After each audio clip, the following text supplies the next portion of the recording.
What's up, family? This is Kirk Franklin, and you're checking me out on MadameNoire.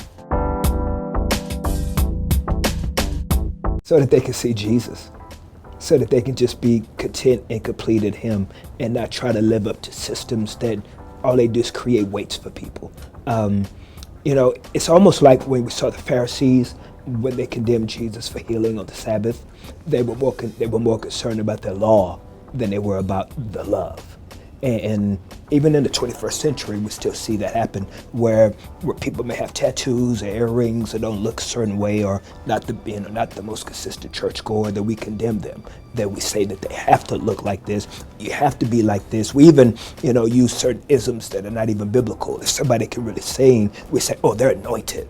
Well, no, they can just sing. Don't mean that they're anointed any more than you are. That when we become children of God, we're all anointed. I want people to know that this album is a one-stop shop for your soul. That whatever you're going through at that particular moment, that there's something in this album that I really hope and believe that will speak to the scene of your life, exactly where you are at that moment. And I really pray that it does. I pray that God uses it to be able to find people exactly where they are and reveal Himself to them more. I don't know. Maybe he can't sing. Maybe he's too short. I don't know. But I'm cool with it all, because you come to realize that you're not going to be everybody's cup of tea, and I'm not supposed to be, as long as people drink. Well, they don't always shout out songs. They shout out quotes, and it's funny because they shout out like, G-Pill, they yell, G-Pill, you with me, and then I turn around and then they'll hide. It's like, like, I think that's funny. Or, what's the other, but people say, it's funny. I mean, you would never think that people would, kind of catch on to certain little things. Because, I wasn't trying to, in the studio, go, I need something I can brand. You just jamming to become just as vocal. That's why I am an avid student of apologetics. That's why I really am very serious about learning how to defend the Christian faith from an academic, intellectual, historic point of view, to be able to defend the faith and the validity of the truth. And so as I welcome the discussion with anyone, and will always try to do it in love and not in a pride or arrogant way.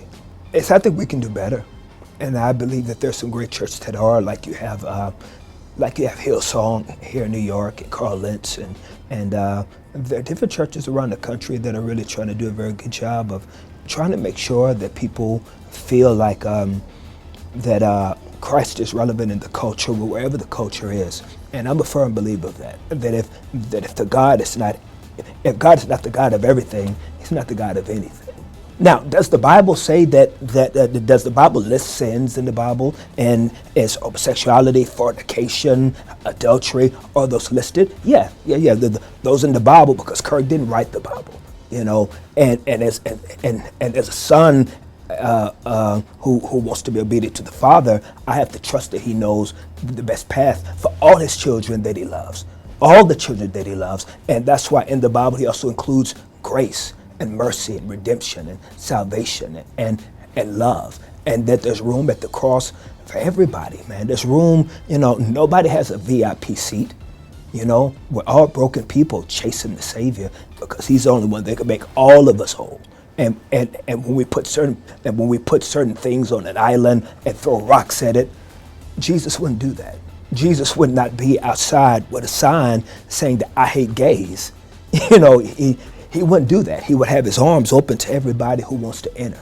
Now, we have the choice. Everybody has a choice to come and not to come, but His arms are open to everybody who will. So I love the men that own Preachers of LA. They are some good friends of mine, but I don't like the show, and I don't like the format.